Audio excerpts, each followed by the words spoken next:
Shavua Tov, on Daf Beis Amid Beis, if you take a look at the Mishnah, at the end of the third line, the Mishnah establishes the Kulon with regard to all the 15 categories of Marayos. In Mesu, O Mianu, O Nizgarshu, O Shenimtsu Islandis, Torosean Mutaros. And the Mishnah now establishes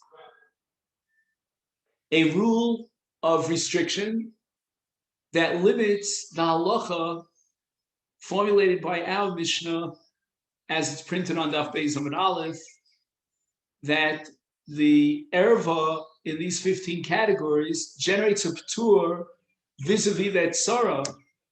And the Mishnah says, but if the erva dies, let's say, for example, Shimon is married to two wives. One of them is Leah, who's Achos Ishto. The other is Rivka, who's not related to Reuben. So the halacha is that if Shimon dies and he leaves these two wives, then the erva, that's Leah, patters up even Hatzara, Rivka. But if Shimon delivers a divorce to his wife, Leah, before he dies, and that means at the time of his death, he only has one wife, and that is Rivka, then she will fall for Yibum. She's no longer a tzara of an erva. So the determination of the status of a tzaras erva is fixed in stone at the moment of the death of the brother, in this case Shimon, and not before. So the fact that at one moment in time, Leah and Rivka were both tsaros, married to at the same time, both of them to Shimon, that's irrelevant. What's relevant is, does Rivka have the status of a tzara of Leah at the time that Shimon dies? Another possibility is Me'anu. Now this introduces what's called Kiddushin D'Rabbanan. There's something called Ishus, which is only valid and only recognized on a D'Rabbanan level. And that's the case where a young girl, a Ketana, was married off not by her father. If the father in his lifetime married her off, that's Kiddushei Torah, that's Ishus Doraisa. But if the father's gone, and let's say the mother, let's say her brothers marry her off, that's called Kiddushin D'Rabbanan, otherwise known as Kiddushin Miyun. And Miyun has the same halacha vis-a-vis Kiddushin D'Rabbanan as get vis-a-vis Kiddushay Doraisa, so that Miyun and his Garshu are one and the same, so that if, let's say, Rivka was married off as a Ketana to Shimon by her brothers, and at the time that Shimon died, she had already implemented Miyun to Shimon, or I should say more precisely, Leah was a Ketana. She was the erva, and she had a Sarah by the name of Rivka, but before Shimon dies, Leah performs miyun, which basically means she walks out of the marriage. At that point, when Shimon dies, he only has one wife, and that's Rivka. Rivka is not a tzaras erva. But we're going to focus our attention on the next scenario, Nimtzu Islandis. What happens is Shimon marries two wives. One is Leah, who's an erva to Reuven. The other is Rivka. Unbeknown to Shimon, Leah turns out to be an islandess, which means that she doesn't show those biological simanim of gadlus, of bagus. And at the age of 20, if she hasn't developed those simanim, then we establish her as an islandess. Now, what is the status of an islandess? One thing is absolutely sure and clear, but it's not necessarily relevant to us. The issue is going to be whether it is or is not relevant to us. And that is that an islandess is Eina Ru'uya Laholid.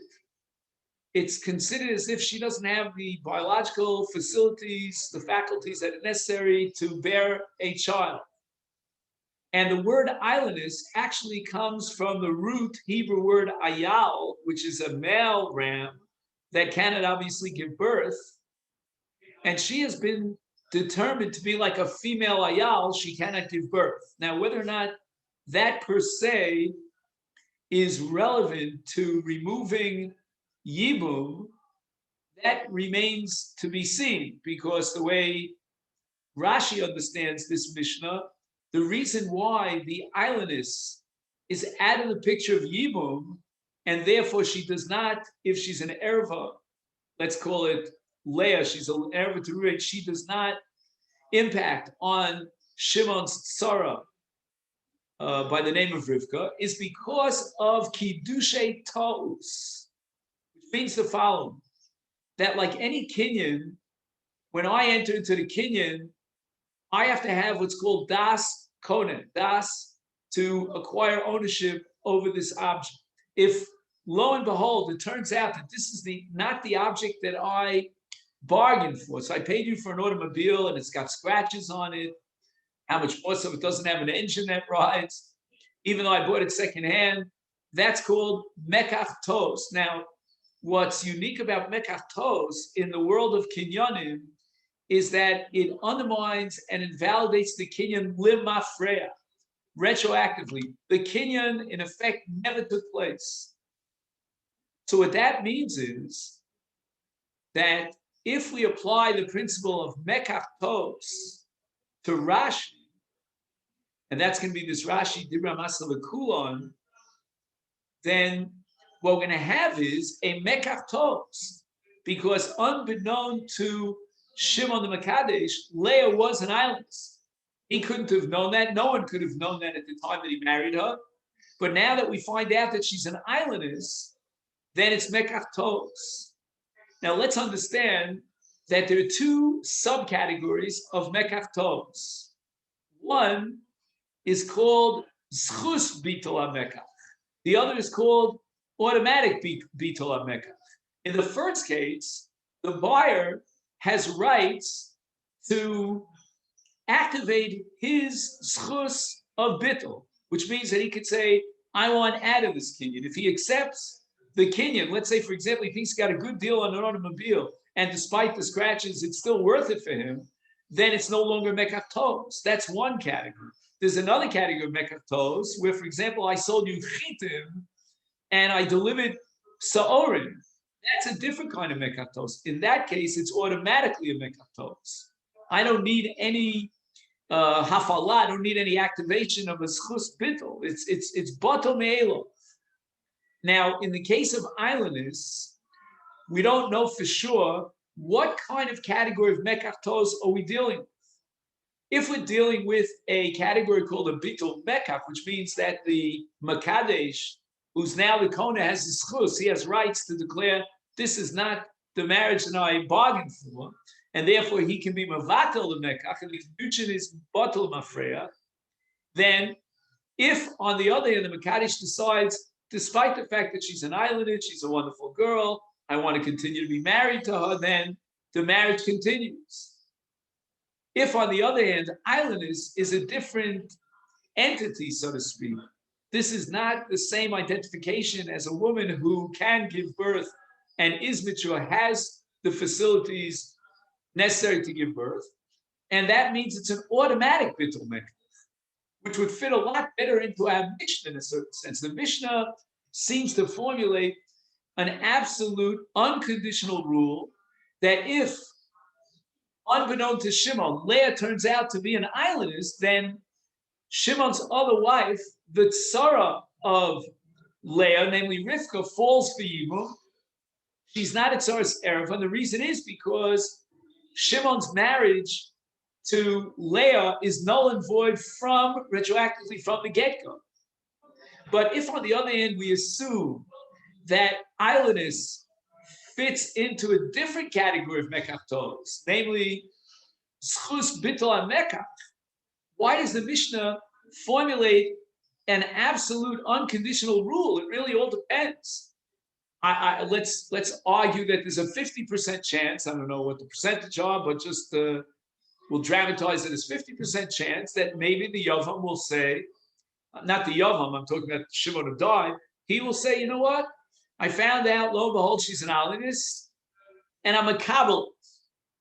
Makabel means I accept it. I still want to be married to her. Then, obviously, when Shimon dies, both Leah, his wife, who's an islandess, and Rivka, his second wife, as a tsaras islandess, but the islandess is an erva, she, the erva Leah, patus the other tsar, meaning Rivka, from Yibum. So why does the Mishnah have it as almost an absolute unconditional rule that once Leah turns out to be an islandess, then she's not married to Shimon, and L'mafreya she's not married to Shimon, and therefore there's no bit of Saras Erva with regard to Rivka.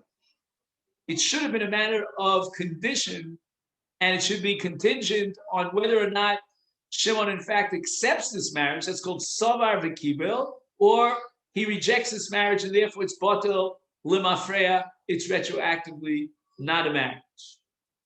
Now we have to keep in mind here that from the word miyun in this Mishnah, we derive the following conclusion, that in certain cases, the Rabbanon will set up an ishus that they recognize. The Torah didn't recognize the ishus. In case of miyun, it was the brother who married off his sister, not the father. And yet that's enough to, in a case of an erva, to undermine Yibum. The Rabbanon recognize this marriage, and that's going to make Yibum an impossibility, even though it's only the Rabbanon. If she went ahead and she was Memayin, that completely nulls and voids the marriage relation. But in the event the Mishnah is implying that she wasn't Memayinis, then Kiddushin to Rabbanon is enough to offset the mechanism of Yibum in a case of, let's say, it's Soras Erva. And if we fast forward now to the case of islanders, then it could be very possible that although an islandess on a Doraisa level is not a recognized valid legal marriage because it's a mekartos and it's batul mafreya, but she may need a get, and that's a D'Rabbanan. Why would I suggest logically that the Rabbanan would require a get if it's mekartos? And I believe the answer is because no one knows that she's an islandess. You know, they didn't put it on Facebook, so it's not public knowledge. And all of a sudden, a woman ups and leaves a marriage without getting a get. I mean, we were at her wedding, and the Gadol Adar was Masechet Yevamot. And now she's just walking out of a marriage without a get. She's been living with this man for years and years with a beautiful ksuba signed by the greatest rabbis in the community. And now she's just walking out. So the Rabbanon, in order to offset any sort of mistaken impression, would require a get. Now, I'm not sure what that means, but let me take a leap of faith. Again, what I'm saying is very, very tenuous. But perhaps when the Rabbanan require a get, what they're doing is they're recognizing issues. They're saying that this marriage relationship on a Rabbanan level is to be recognized. The man was living with this woman. What was a bias nos? He was just living with her as a, as a free-for-all kind of relationship. He was living under the impression that he was married. He had no clue she was an islandess. So it's true that Limafreya, because of Mekatos, we're going to undermine the marriage relationship. But maybe the Rabbanan will recognize that marriage relationship so that all the intimacy that he had in that framework was in the framework of a marriage which at least the Rabbanan recognized, and she would need a get to get out of that marriage. But that can't be, because if that would be the case, then how could the Mishnah say that the tzara of the islandess, which means Rivka, does not fall for Yibum? She would fall for Yibum. Why? I'm sorry. Let me get this straight. I meant the other way around. Sorry. Why does the Mishnah say that Rivka falls for Yibum, even though she's a tsar of an erva, meaning Leah, the islandess, is an erva? And the answer is because of Afrei, it's not marriage. And Shimon was never really married to the islandess, to Leah. We were mistakenly under the misimpression that he was married, but now we find out she's an islandess. And therefore, Rivka falls for Yibum. That's not so. Rivka is a tsaras erva to Leah on a D'Rabbanan level. if we would assume that the Rabbanan required a get in the case of an islandess. And we've already seen from the case of Miyun that there is Ishus Midrabbanan, even in the case of Miyun, that we have to deal with. And therefore, we're going to need Miyun in order to undermine the Ishus Midrabbanan of a woman, a young woman who was married off by her brothers. Otherwise, it would have an impact on the law of Yibum, Tzoras Erba. So we see that even Ishus Dirabbanan, which is a whole entity unto itself, is enough to have an impact on the status of Tzoras Erba. Must be, therefore, this is Tosfos Dibra Maskell O that we want to study today, that in the case of islandess, the Rabbanan did nothing. They were completely passive. They accepted the Doraisa situation, that this is a Mekach Tos, and therefore Shimon was never married to Leah. That marriage is annulled retroactively, and the Rabbanan did not recognize that marriage. They didn't require a get. Hence, Rivka is not a Tzoras Erba, even on a D'Rabbanan level. At this point, I think we're ready, perhaps, for Tosfos Dibra Maskil Ocean into islands. Tosfos says the following. The island is Kiddushay Toz Hein V'lo Haisa Eshes Achiv. Now, what does Tosfos mean when he emphasized Eshes Achiv? We're looking at Reuven. Reuven is the potential Yavam after the death of his brother Shimon. And Shimon's marriage to Leah, if it wouldn't have been marriage to an islandess, if she would have been a regular healthy girl, that would mean that Leah is Eshes Achiv. Her relationship to Reuven is that she is the wife of Reuven's sister Shimon. But now that Leah turns out to be an islandess, the Kiddushin between Shimon and Leah is Kiddushay Tos, and at the time of the Kiddushin, Shimon was unaware of the fact that she was an islandess, Nimtzeis islandess. Nimtzeis islandess means we find out to the surprise of everyone that, as it turns out, she is an islandess, and therefore she was not Eshes Achiv, which means that she's not at all in the parasha of Yibum. Now, at this point, I am going to offer a little bit of an introduction to the next part of Tosfos, and I base myself on a Gemara that's quoted here in the footnotes of the Masifta, which is a Gemara on Daf Yud Beis. The Gemara presents a machlokes between Rava and Rav Asi as to how to interpret our Mishnah.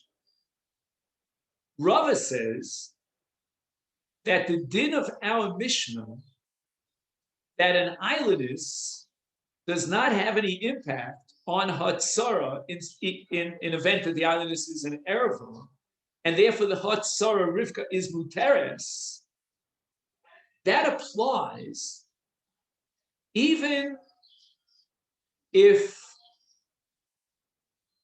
Shimon found out about it during his lifetime, and he continues to live with Leah, knowing full well that she's an islandess. Why then does Hatzara Rivka fall for Yibum? Rebbeinu Shalom, if Shimon found out that she was an islandess during his lifetime, then apparently if he continues within that marriage relationship, that proves beyond the shadow of a doubt that Savar V'Kibel, he knew about it and he accepted it. Otherwise, he'd be continuing to live in sin with a Be'ilas Nus, and we have a principle called Ein Chazaka Ein Odom Osa B'ilasa B'ilas Nus. The fact that he's continuing his marriage with Leah as if nothing happened means that he accepted the fact that she's an islandess. Says Rava,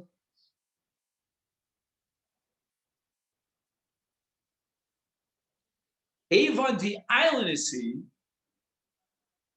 Eina reuya lehis yamen.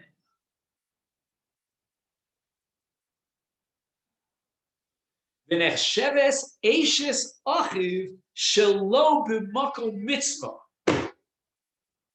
Rav has a radical new interpretation of our Mishnah. When does an erva patra patzara? It's only when the erva together with hatzara fall for yibum and generate a chi of yibum. That's not so in the case of islanders. Islanders is incapable of creating a zikas yibum because the Torah says explicitly in the parsha of yibum that the purpose of yibum is that there should be a child from the yibum relationship, nikral sheva achiv, and in the case of islanders, that's clearly impossible. The Mela, the Nefila for yibum, when Shimon dies, is not to two wives. He is married to two wives because, as far as Shimon is concerned, he accepted the marriage with Leah, despite the fact that she turns out to be an islandess. But even though Shimon was married to two wives, only one of those two wives will fall for Yibum to his brother Reuven, and that's going to be Rivka. Leah will not fall for Yibum. She's completely out of the parsha of Yibum. Why? Because Eina Reuya Laholid. That is the sheet of Rav. Rav Asi disagrees. Rav Asi says that our Mishnah is talking about a case where Shimon, in his lifetime, never found out that she was an islandess. Shimon died before he could possibly have access to information. A woman becomes an islandess at the age of 20, and Shimon died before his wife Leah reached the age of 20. And the reason why, in our Mishnah, she does not, meaning Leah does not patra patzara, is because there is no marriage between Shimon and Leah. Tavi mekach tos kevan below yoda Shimon. I'm adding the word Shimon here. Shimon was unaware of the fact she islandess. Therefore, Eina Eishes Achiv. Leah was never married to Shimon, and therefore she is not Reuven's brother's wife, which is the fundamental requirement, obviously, of Hebrew. Meaning that according to Rav Asi, if only Shimon had found out during his lifetime that his wife Leah was an islandess and he continues within the framework of that marriage relationship, then in fact, with Shimon's death, Leah would pater up her tzara Rivka because both Leah, I'm sorry. Yeah. If an event that, help me out here, that Shimon found out during his lifetime that Leah is indeed an islandess, that's a whole different story, says Rabas. In that case, he was Savar V'Kibel, he accepted, recognized, and accepted the marriage as is to an islandess, and now, with his death, Shimon leaves two wives, Leah and Rivka. Leah is an erva, and Rivka is a tsaras erva. There's no yibum.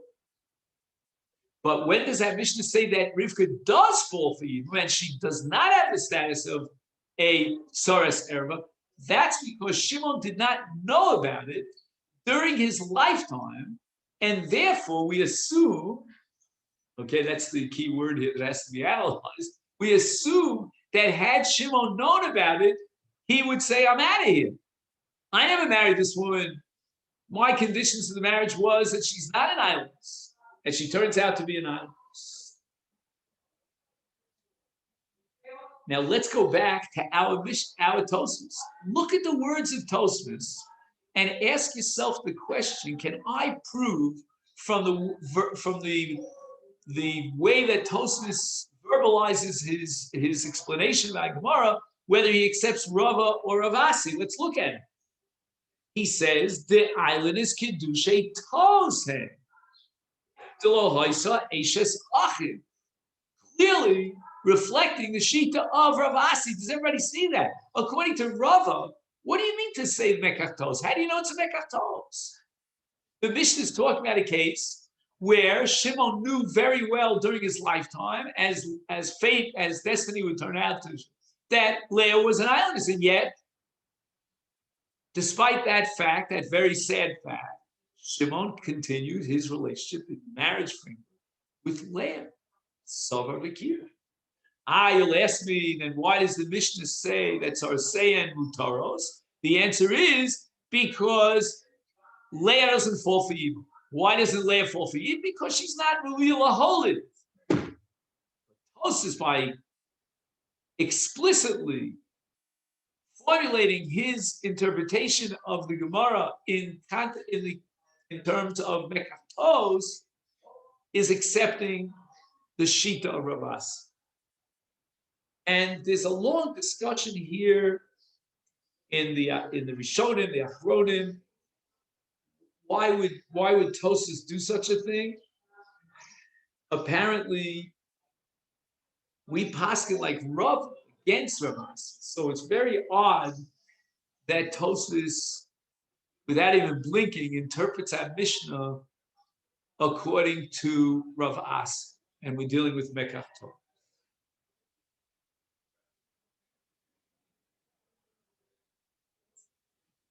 V'temu.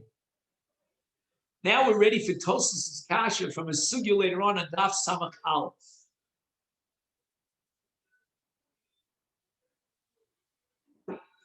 What's the case? Katan. A katan dies. I'm sorry. The brother of a katan dies, and his wife, the late brother of the katan, leaves a widow who falls for yibum in front of a katan. Uktana,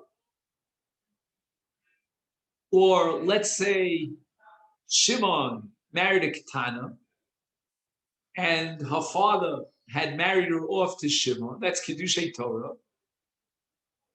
And she's very young. And Shimon dies.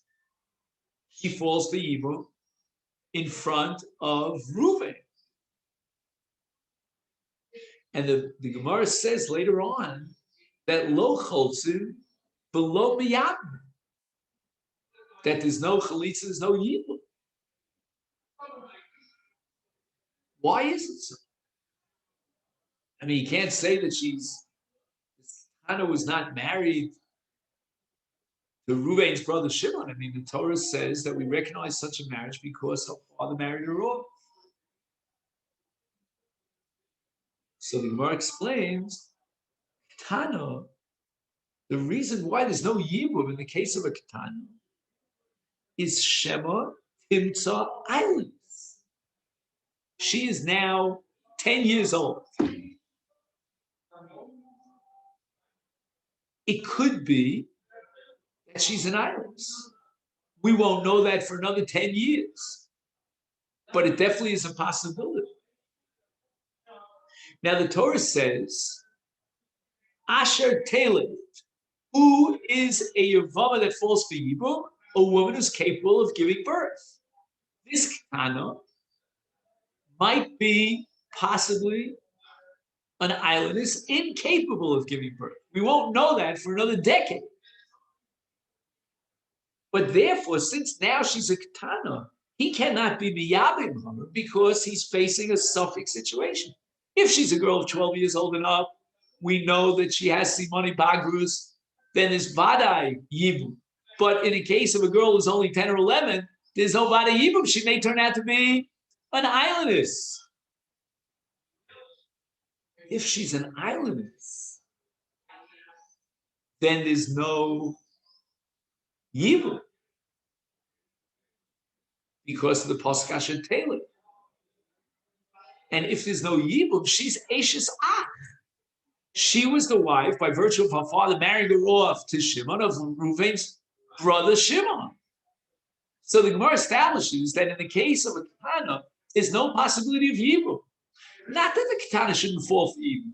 There's no reason she shouldn't fall for Yibum.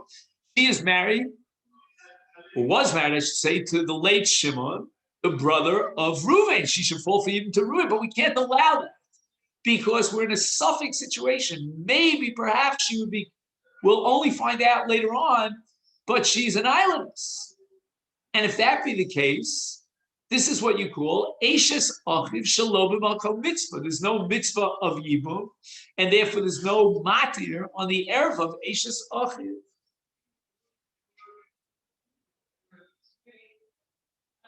Says Tosa, I don't understand what's going on. We're saying that in the case of islanders, it's a mekach tos. What are you afraid of? You're afraid of the possibility that when she reaches the age of 20, we'll declare her as an islandess. What happened to her? The Kiddushin were batal mafreya. There's no erev of Eishes Ach. She was never married to Shimon. What happens if tragedy upon tragedy, Reuven went ahead, he was Miyabem Leah, who is a Ketana, and was married off to his brother Shimon by her father. And now, lo and behold, 10 years down the line, 10 years after Reuven was Mekayim, the great mitzvah of Yibum, and he married Leah, we find out that Leah is an islandess, which means that she never fell for Yibum because she was never married to Shimon, the brother of Reuven. So what? Vaman. I'm tempted to add Mimanefshach into the words of Tosfos. Tisyabe Mimanefshach. The Ena island is Shapir Miyabe. If, as it turns out, we wait to 10 years, she's not an islandess, wonderful. So she was married to Shimon, the brother of Reuven, and Shimon died without children. Reuven was Miyabim. V'imi islandess, and it means that Shimon was never married to this girl, is Nami Shari. Elohoisa Eishes Achiv Me'olam. She was never Eishes Achiv. She was never married to Shimon. Where's the erev of Eishes Achiv? What does the Gemara mean when it says that Ketana Lotus Yavim Shema Timotze islandess? I couldn't care less. If she doesn't turn out to be an islandess, this is the mitzvah of Yibum. We should be applauding Reuven for being Mekayim the mitzvah of Yibum, vis-a-vis Shimon's wife Leah. And if on the other hand, this girl Leah turns out to be an islandess, then Shimon was never married to this girl. So if she was never married to this girl, then when Reuven is living with Eishes Achiv, it's not Eishes Achiv at all, because it's a mekach tos.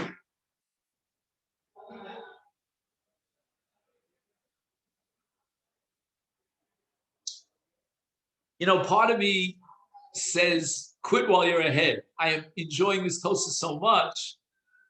Why would I want to go on? Because after we go on, we get to Rabbi Tam. The waters get very rough. So why not quit while you're ahead? Right now, you know, in the world of yeshivas, we always say that there's gishmak in a kasha. This is a kasha. It's a beautiful kasha. The whole Gemara seems to fall apart right in front of our eyes. Unless we're going to introduce another element into the equation, and that's Rava. You remember we mentioned, according to Rava, that Shimon found out that she was an islandess during his lifetime. Shimon, before he died, found out that, to his dismay, his disappointment, his wife Leah is an islandess. But nevertheless, he kept her on. He continued the framework of marriage, which is Savar V'Kibla. If you introduce Rava's element into the equation, till now we're dealing with Rav Asi, then the picture takes on a whole different shape and form. You want to know if this katana might become an islandess? Yeah. You know what? If 10 years down the line we find out she was an islandess, and if Shimon accepted her as such, then she is Eishes Shimon, because Mekach Tos here is not automatic. It depends upon whether the husband decides he wants to continue in that marriage or not. On the tzad, on the event that Shimon wanted to continue the marriage, then it turns out that he was married to a Kedasa. It was a full-fledged marriage. She's Ashes Achid vis-a-vis Ruvain, but she doesn't fall for evil. Why? Because she's not royal or holy. And the pasuk says Asher Taylor. Umiyashin. Tosas now offers the following answer. Omer Rabbeinu Tam, Dehahi, that case of a Ketana who fell for evil, where Choshi said maybe she'll turn out to be an islandess. We're not going to say that she's a Mecca. It's a Mecca Torah. But Iri, it's talking about a case of Kibla Iluye. Iluya means al atzmo. He was makabel al atzmo, this marriage relationship, despite the fact that she's an islandess. However, again, the Gemara is saying that with Choshesh, maybe she'll turn out to be an islandess. So what do you mean, Kibla aleh? What's Kibla aleh? Nobody knows that she's an islandess. The Gemara is saying we have to raise and be, we have to fear that maybe she'll turn out to be an islandess. The answer is, says Rabbeinu Tam, he made a declaration. Shimon declared in front of witnesses, I am marrying Leah. She's a young girl. She's now only 10. Again, it's hard for us to understand that. In our law, we have another category for that in secular law in the West. But in Jewish law, she is a full-fledged marriage. And Shimon made a declaration. I couldn't care less. Even if she turns out to be an islandess, I am declaring henceforth, I want this marriage. So it's a savar v'kibla al ha'asid. An event that down the line in the future we find out that she is an islandess. He's already accepted that situation and he's validated the marriage relationship. It's not a Kiddushei Torah. It's Memela. I now begin to understand what the Gemara means, why this this yamin, there's no Yibum. We're afraid that maybe as things will turn out and the situation develops, we find out that she's an islandess. She's excluded from Yibum under the Drush of Asher Teled Fratl islandess, because we find out now that she is Eda Ru'ila Holit. On the other hand, even though she's not in the parsha of Yibum, she's been bumped off the parsha of Yibum because of Asher Teled, she is still a marriage partner of Shimon, which makes her Ashes Achiv vis-a-vis Reuven. And that's an Isser Erev, and there's no matir of Kiddushei Torah, because Shimon accepted that even if she turns out to be an islandess, I want to remain married to her. Our Mishnah, on the other hand, is talking about a case of Kiddushei Torah. We're not talking about a case where he made a declaration that even if we find out that she's an islandess, I want to marry her. That's not the case in our Mishnah. Our Mishnah is talking about a regular case of Nimtza islandess. She turns out to be an islandess. He is totally unaware. He's never made a declaration that he wants to be married to her, even if she's an islandess. And therefore, we apply the principle of Mekach Tos, which means we take Leah out of the picture. What we're left with is just Rivka. She's not a Tsaras Erba, therefore she's Messiah. And now, Rabbeinu Tam quotes the Gemara in Sanhedrin as a parallel case and a support text to his interpretation. Now, Tosas doesn't tell you what goes on the Reish Perek Ben Sorer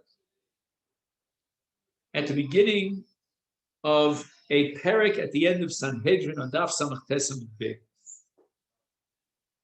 Let's try to just fill in the blanks.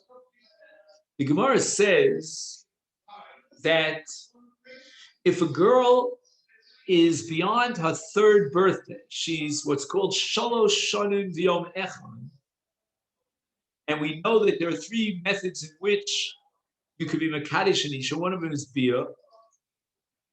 Then if the father gave his okay, and let's say somebody went ahead and was Makadisha with Kiddushay Bia, then the Kiddushin is valid.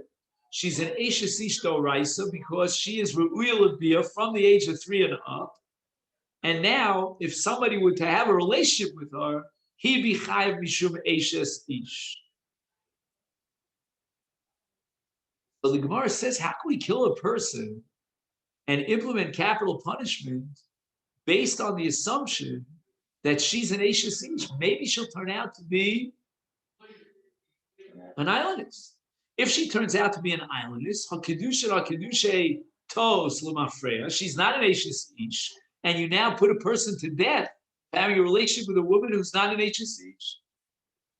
So the Gemara answers that we're talking about a case of Kibla Lebaila, that the husband said, I'm marrying this young girl, she's 3 years and a day, and I couldn't care less whether she'll turn out to be an islandess. I, in any event, have accepted upon myself the Kiddush. So we see clearly that if a person is makabel on himself Kiddush, and he says that even if she turns out to be an islandess, I want to marry her, that is a valid statement, and it changes the halacha. What would have been a mekach tos, Rabbi say, is no longer mekach tos. And the boel now is going to be chayav misa. She can't be chayav misa because she's only 3 years on the day, but he'll be chayav misa for be a seishasich. And how can we know she's an Eshes Ish if we consider the possibility she may be, as it turns out, an islandess? But the answer is no. He accepted the Kiddushin under all situations, even if she'll turn out to be an islandess. She's therefore an Eshes Ish, and the boil is Chayav Mishum Bilas Eshes Ish. That is Rabbeinu Tam. And now we get to Rabbeinu Avram Miburgailo, and he gives a different answer. And he says the following: our Mishnah of Nimtzu Islandist Sorosean Mutaros is referring to a case of Nimtes Islandist Bechaye Ha'ach. Shimon was aware of the fact. He found out that she, Leah, was an islandess, but vehikta. He said, I'm out of here. I don't want this marriage. Now, this is fascinating because Rabbeinu Avram is classifying the islandess situation not as what we would call ipso facto automatic mekach tolos, but contingent mekach tolos. It might be a mekach tolos. It all depends on what the Baal's response and reaction will be when he finds out, to his surprise, that she is an islandess. Is it savar v'kibel or is it savar v'hikbel? There's no automatic Kiddushay Tos. Our Mishnah is talking about a case of Hikbel, and therefore it's a Mekach Tos. And the result is obvious, that there's no Nefila for Yibum as far as Leah in front of Reuven, because Leah wasn't married to Shimon. As far as Rivka is concerned, she's not a Tzaras Erev. Begin to wonder, according to Rabbeinu Avram, Pshita my Kamashma, why did the Mishnah feel compelled to teach this thing? Obviously, maybe the Mishnah wants to tell you that you might think, even though it's Mekach Tos, the Rabbanan will recognize this marriage. Because how could she leave the marriage without a get? But be that as it may, the question is stronger than the answer. According to Rabbeinu Avram, why did the Mishnah have to feel compelled to have to tell me what seems absolutely obvious?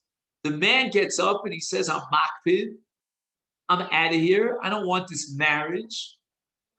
I never would have wanted to marry her had I only known the truth that she turns out to be an islandess. You could write a whole romantic novel about this. The man says that she tricked me. Well, she didn't do it deliberately. She didn't know she was an islandess either. But he was fooled into this marriage, duped. as it were, to marry a girl who's an islandess. That's a very flat marriage. He doesn't want that marriage. And therefore, she doesn't fall for Yibum. She's not married to Reuben, to Shimon. She can't fall for Yibum to Reuben.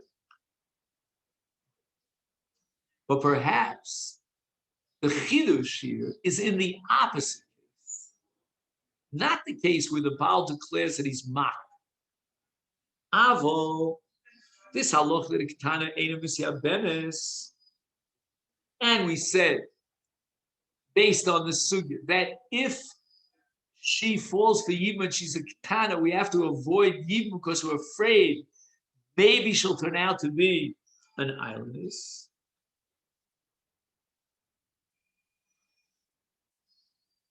He says the following. At the moment that Shimon died, she's still a ketana. And therefore, right now, there's no way, no how, under the sun, that you could determine that she's an islandess. You cannot make a determination on a ketana that she's an islandess in Jewish law.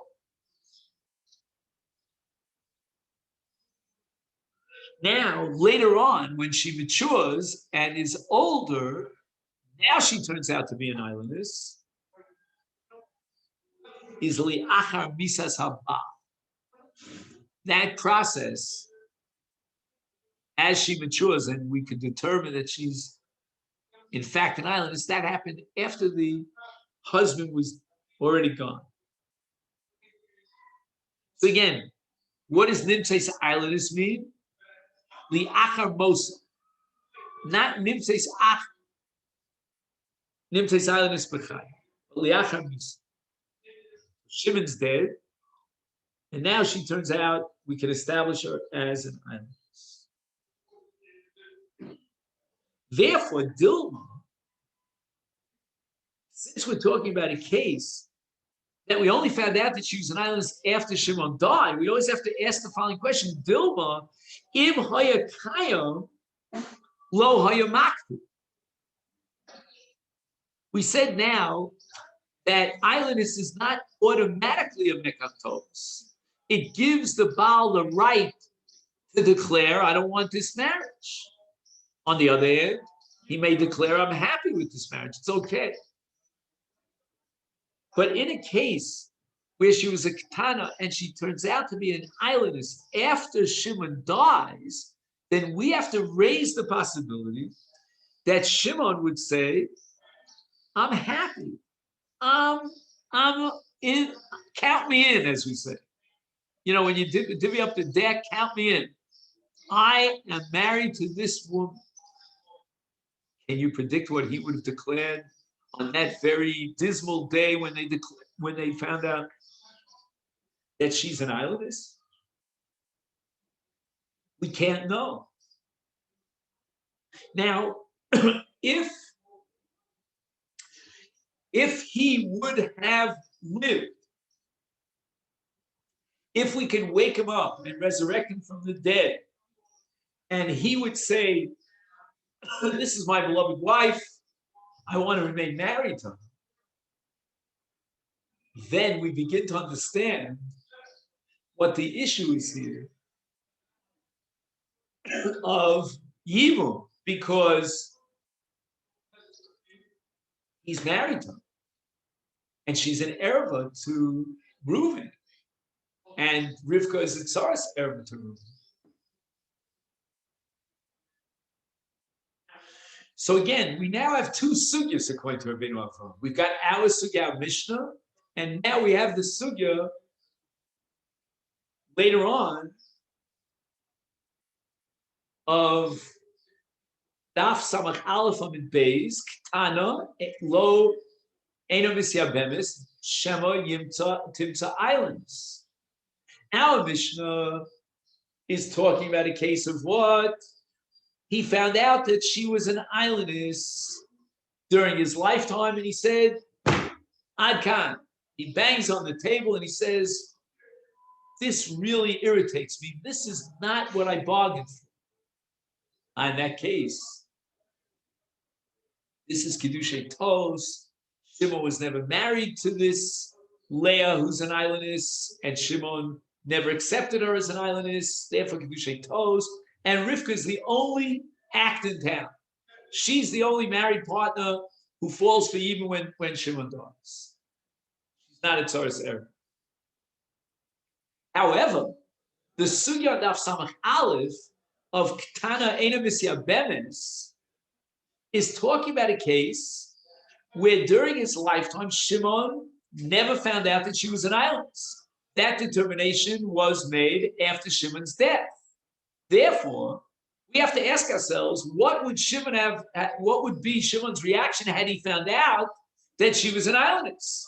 And we have to consider the possibility that he might say, "It's fine. I want to continue this marriage relationship." And therefore, the Gemara says they cannot be yimu because Asher Teled, and we need Re'uya Laholid, and she's not Re'uya Laholid. That in a longer form is the presentation here of Rabbeinu Avram. Lo Nehiru.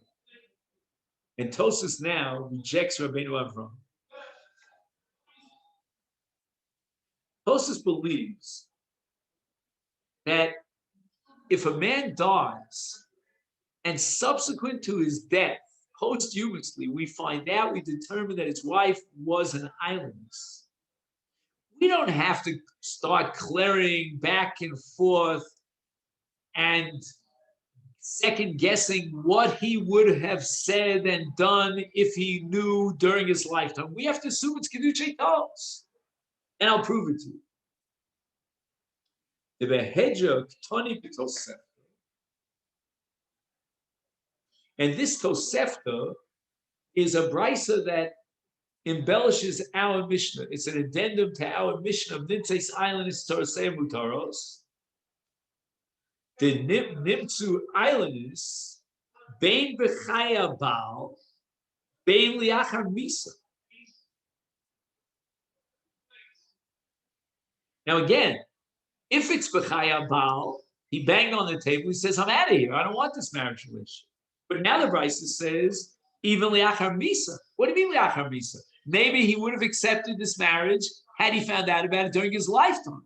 The answer is, even though we cannot know whether he was makrid or not makrid, the din is Sarasei Mutaros against Rabbi Avram Gurvila. But even though we find out that she's an islandess after the death of her husband, we're choshesh that if he would have been alive, I mean, we should be choshesh, according to Rabbi Avram, that if he would have been alive, he would have accepted the situation. And nevertheless, the Mishnah says, Sorsei Mutaros. So we see clearly that we don't raise the possibility that had he been alive, the philosophical question, if he would have been alive to find out that she was an islandess, perhaps he would have accepted the marriage. No. The halacha operates with the premise that a man doesn't want to be married to an islandess. That's not what he bargained for. And therefore, it's a mekach tolos. So the brisa, by saying, Bein b'chaya bal, bein liachar misa, is telling me a gavaldig chiddush, which seems to be antithetical to Rabbi Avram. Namely, that even though we find out that she's an islandess, that determination was made after the Misa Sabah, and Shimon was unaware of it during his lifetime. Nevertheless, we assume mekach tolos, so it's saying misyamos, and we're not going to raise the possibility that what would have been had he known that she was an islandess, would he have accepted the kedusha?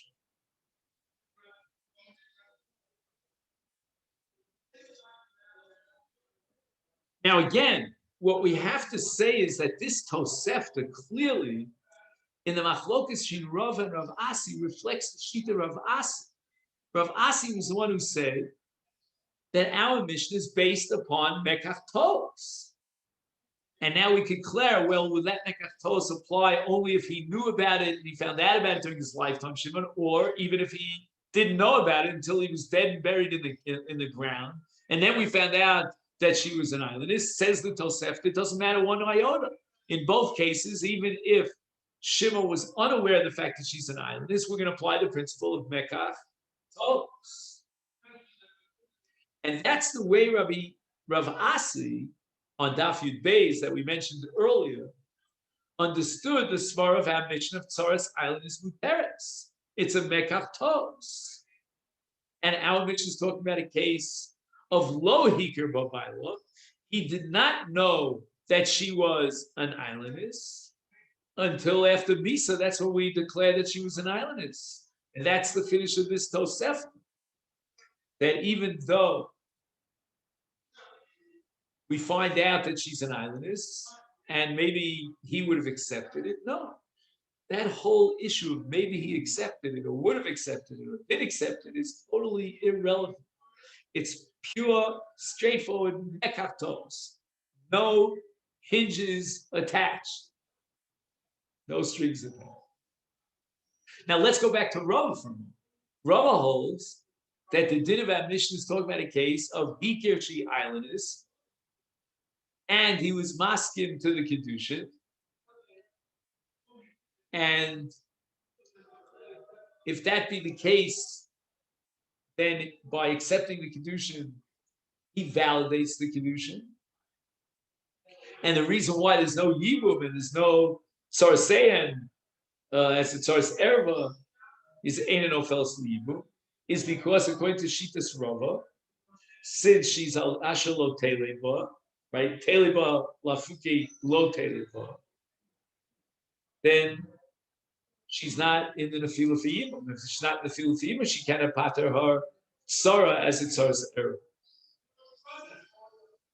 But if you go with Rava, as we mentioned, then how do we understand the Tosefta? The Tosefta says that he didn't know that she was an islandess during his lifetime. You ever found out after she died? I mean, that's totally irrelevant.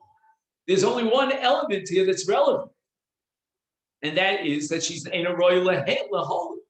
See, it's Rabbeinu Avram in contrast to Rabbeinu Tam, who introduces the variable of would he accept, would he not accept?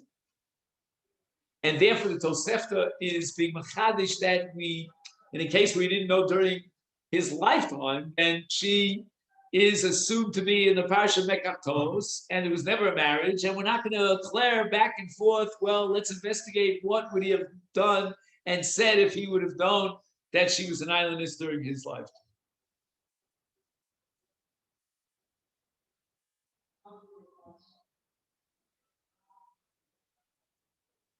So this Tosfos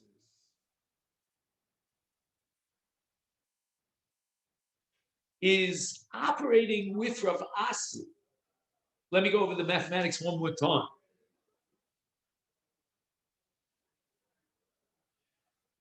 Tosfos is objecting to Rabbeinu Avram because Rabbeinu Avram interprets the sugya on Daf Samach Aleph of Ktana Eina Misyabeshes, Eina Misyabemes, based on the fact that maybe he would have accepted the Kedusha. And the Tosefta says that even if we find out that she's an islandess, we discover this fact after the death of Shimon, nevertheless, she does not pater her tzara. And we apply the principle of Mekach Tos. According to Rabbeinu Avram, we always have to worry about the possibility that had Shimon known during his lifetime, he would have accepted the Kedusha. But all this analysis makes sense only according to Rav Asi. Because Rav Asi is operating with Mekach Tos. And therefore, according to Rabbeinu Avram, there should be a possibility that we should be worried about that it's not a Mekach Tos, because he didn't know during his lifetime. How could the Tosefta say that our mission applies and so say of Turos, even in a case where he didn't know during his lifetime? According to Rabbeinu Avram, maybe if he would have known, he would have actually accepted the Kedusha. No, the Tosefta is operating with the premise that there's an absolute assumption on our part that there's Kedusha Tos. But again, if Tosfos would have accepted Rava, then this Tosefta becomes totally irrelevant. Because according to Rava, we're operating with the principle of Ashalo Taylor, that as far as Yibum is concerned, she as an islandess can have no nefila for Yibum. If that's what the Mishnah means, then clearly the Tosefta is 100% correct. Bein v'chayev, bein liachar mosa. What difference it makes when we find that and when we declare that she's an islandess? She's not in the parasha of Yibum.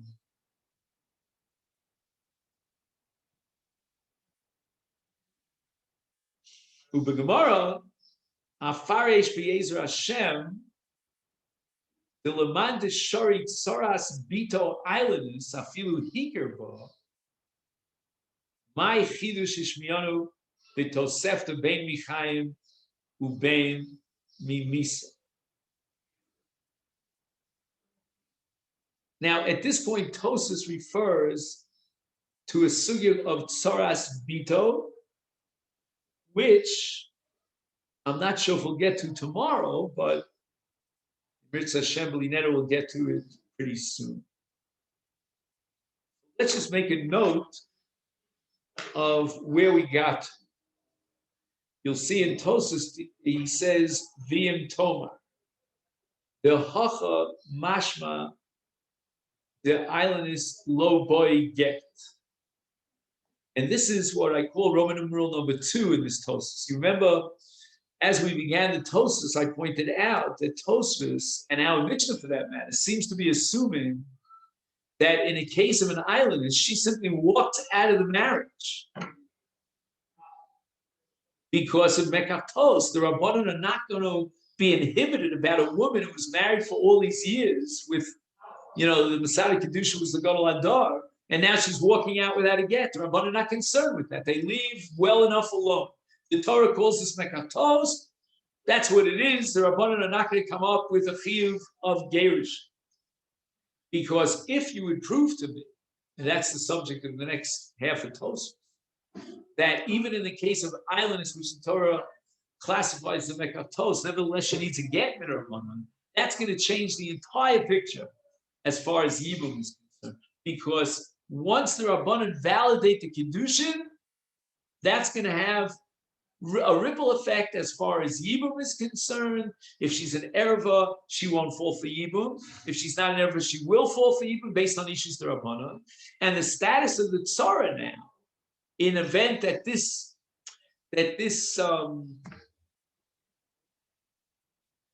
young girl whose fate is to be an islandess, if she would be married midrabanan, and she's an erva to Ruvain, she would pater her tzara, Rivka, midin tzaras erva. And all that is on the D'Rabbanan level. So we're entering into the world of what's called Ishus D'Rabbanan. And that Amir Hashem we'll try to see if we can pick that up tomorrow, and then we'll have to decide whether we go back to Bito, which is a gigantic. I want to wish everyone a great day. Thank you.